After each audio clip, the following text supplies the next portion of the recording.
you can open up. All right, gotcha. Good to get that win. Crazy game, obviously. With I thought we played. I thought we just.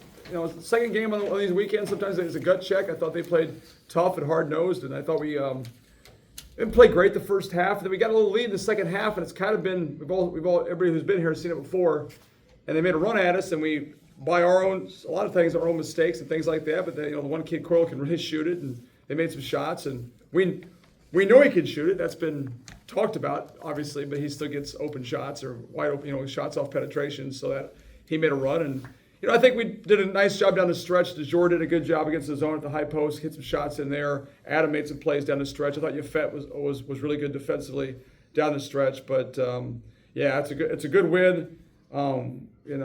We have to get a whole lot better, but we're sharing the ball. We had 17 assists again today, so there are some really good things that we're doing. Jungers has obviously gave us a jolt here offensively, which is what we need from him. And so, it's great and great to get that win and we get a little bit of a rest here before we go into next week. Game kind of turned a bit when Siena switched to the zone. Yep. What did you guys do in the huddle? What did you talk about in the huddle? Well, we tried a couple things, right? So we knew they were going to go zone at some point. That was going to happen because they've been doing a lot of that recently. And so it was actually a good job by Jerry doing that at the right time, I thought, because we kind of had gotten good shots against our man-to-man defense. We struggled early on. I thought when DeJour is really good at the high post, and we got him the ball at the high post a few times and got us some good shots. He made some nice passes, got us some good shots, but it slowed us down. Like we couldn't get a lot of movement. We kind of got a little bit stagnant. It was funny because and we didn't score, and then it hurt our defense. I still think defensively we can be a whole lot better. And it's like not from lack of trying. It just we have mental breakdowns sometimes that just don't make any sense, and so. That has to get better. But listen, they're a good, dangerous offensive team because Marcus Freeman can shoot the ball. Shout's a good player. Coyle's a good player. Doty's playing great. So I was happy that we found a way. Just found a way to get away. I'm not sure. I have to watch the tape and see how we did it. Yeah, you held them to 39% for the game, 33% from three. Pretty good. Yeah, that's pretty. And giving away a couple of easy baskets too. A couple of things in transition they got that we didn't need to have. And that was. These guys made some big shots. To the kid Wilmoth made a big three. We overall we defended pretty well, but you still want to be better. Yafet worried about being invited to Christmas next year? He said that? No. He played well today. He played great today. And I could tell at the end of the game, that's where he's the kid's basically like a freshman. A lot of stuff's new to him. So ball screen defense, at Siena he fouled a lot, and then today I could see a conscious effort from him not to foul and just be active, and he did a really good job. I was talking. So Yafet's a very emotional kid. When he's feeling good about things, he plays really well, and then when he's not, he kind of gets a little bit of a funk, So, but he hit a big free throw, which is good. He's been shooting 100 every day. He texts me every night what he makes. So I was hoping he'd make both those, but he made one of them, which is good. Luke missed one. It'd be nice to make those free throws and not make things so damn exciting. Coach Adam had a couple of back-to-back plays, made it 59-56. And I thought with 30 seconds to go, he took the inbound pass and was able to hold off two defenders, got a pass off to break the press. That was kind of a key in that situation. Yeah, you get to that point in the game. I told him we called timeout. We had no timeouts left. I said, we got good guards. You guys got to get open. There's a million plays we can run, but our best guys have to get open. So he got open. Day got open. Adams played a lot better. He had 7 assists again today. The last 3 games, I know he had 9 against Canisius. I think he had 5 or 6 against Ryder and 7 tonight. So he's averaging the last 3 games probably 6 or 7 assists a game. And part of that's because now Luke's making shots, Menard's making some shots, and he's finding open guys. He's getting better. I think the whole team is getting better. I think the ball's moving a lot better. We just got to get better at some certain things we can get better at. Is the team just gaining confidence? You won the 3 games in a row now after you lost some close games. Is the team just learning how to win? Yeah, I think winning helps everything, right? Winning helps the attitude, they come into practice more excited about being in practice. They kind of see us now starting to make a move in the standings. We're 5-4, which is good. That's a positive thing, right? It's been a tough year so far, no doubt about it. So to get a little bit of positive momentum right now is good for everybody. So I think now it's great. We get a little bit we're off tomorrow and get ready for another weekend next weekend. But yeah, I think the guys are feeling good about themselves, and how we're getting better. When we share the ball and pass the ball, there's just so much more energy from our guys. I think Adam turned down 2 threes to get Luke 2 open threes to start the half, and he could have shot him. And I think a month ago he would have shot him, and he made that pass. And that's just like, when he does that, then we all do that, So that was great to see. And then the problem with DeJour sometimes is he passes up shots that he probably should shoot. So, but no, it was good to get the win, and our guys are excited about where we're heading. Schultz and Freeman combined 4 for 21. Tobin, were you trying to focus on them and maybe at the expense of giving up some stuff to other guys? Well, we didn't want Coral to get threes. I mean, we all saw that. We all saw the Twitter stuff and the highlights and all that stuff the other night. We showed it to the guys on Friday. We showed it to them on Saturday morning, this morning too. So they knew we didn't want that to happen, but they did a good job on the 2 guards. We knew Freeman's really good, dangerous, and Schultz kind of runs the show for him because if he gets in the paint, he finds guys. But we'd also like to not let Coyle catch and shoot threes too. But that's what makes a good team, and you have 2 good guards who can make plays. And I'd say the kid Doty, I love that kid, man. I just think he plays with so much energy, so much toughness, so much grit. Like every time there's a play to be made, he was out there somewhere getting a loose ball, getting a rebound. Like he was involved. He drove the ball. Then sometimes when you do all those things, then you make a 3 because he's feeling good about things. But I love him. He makes that team so much better. So no, I think Siena's doing a really good job. Jerry's doing a good job. That team's getting better. So it was a good win for us. So you're just 3 weeks removed from the loss against Siena. Like your first win, rebounded off of a loss. Like that's got to build momentum for the team. We beat Siena last time. Oh, sorry, my apologies. That's good. It's good. Yeah. So I'm losing my mind too. So that's all right. That's fine. I was thinking, well, beating a series against like a big rival with that. Yeah. That's got to build the confidence. Without a doubt. Especially with all looking at the turnover difference, 24 turnovers last game. I think today 15. So yeah, and it was still way too many today. And like a lot of them were just unforced. Like we bobble the ball, lose the ball, but better, right? So that's the idea. We definitely got better, and they did too. They handled the ball better. They handled our pressure better. But I thought we did a better job getting good shots. And what we scored today, 73.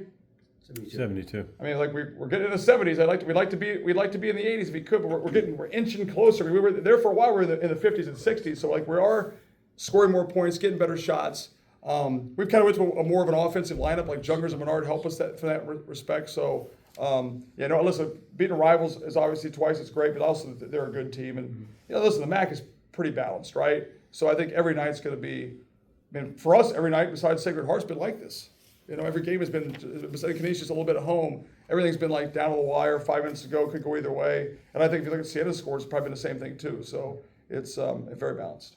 Are you finding the right starters? I know you think globally, like starters, rotations, groups. Are you closer to that? We talk and watch all that tape and all that stuff. And at the end of the day, we're like, let's just go play Jungers and Menard because they make us a better offense if they make shots. And kind of like, see you, Mark. Drive safe, right? Thanks, It's Tobin. good to see everybody always. Continue. So the idea was like, we'll yell at them about their defense and work on their defense because you can't yell about missing shots. So sometimes the guys off the bench, like we need more guys on the bench, but those guys are not great shooters. So it's like you can yell and scream and holler all you want to. They're not going to make shots. So Jungers and Menard will make open shots, will make offensive plays. Now we just have to get them to play better defense and rebound, which I think both of them are doing a better job of. So we kind of made a conscious effort here to go. Our offense changed. We've changed our offense twice. One time going to more structure, and now we've kind of loosened up the structure and more movement now. I think there is more movement in what we're doing, which is good. Related to rotation and more movement on offense, can you give us an update on Biggie? No. I mean, still not away with the team. So, like I said. Is he gone? No. I mean, listen, nothing's final right now at all, right? Like I told, we've been focusing on the guys that are here, the guys who'll do the right things, the guys that'll prepare the right way, play for each other, I hate it. Like I hear things like that about in college basketball or just in team. You see Jimmy Butler, right? With the Miami Heat, you see guys that stuff's going on. Like to me, and it's different because I'm a coach. I've played and this is what I do my whole life. From my dad was a coach. Like, just come to the gym, work hard, be a good teammate, be coachable, and life's easy. That's all you got to do. And I know guys sometimes, but if you just do that, good things will happen. And you watch the good teams that do well, that's what happens. And so we have now the guys that are playing, that are here, are doing those things, and it's been a fun group to coach the last few weeks. So we're not perfect. We're not a great team, but we are getting better. We are being more unselfish, and there's a little bit more positivity from us from that standpoint. Coach, are there more outside voices reaching the players today because of NIL? And I mean, social media and all that stuff, right? And NIL, transfer portal. I mean, it's you know, I feel bad for them. You know, this structure, the system that's in place right now is such a mess where you don't blame the kids. It's not their fault, right? They're just such a, you know, a kid plays well and it's like, you know, a guy plays well for us and, you know, all I hear about is, well, he'll probably go someplace else next year. You know, I get 25 texts like, well, you know, I've heard that, you know, such and such is contacting him. I heard this is going on. That's what happened last year, right? So we're trying to exist in a situation, in a environment where it's like, there's no rules, there's no morals. I would say a lot of times from a lot of schools, like a lot of people, you know, like we're not going to do that.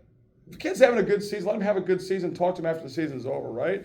Like let the kid be. But it's happening in football. I mean, I saw Notre Dame football just play the national championship game, and they have like 6 or 7 guys transferring out, and who else was? Other guys are going. And Ohio State had people tampering with them. I'm like, it's just a mess, right?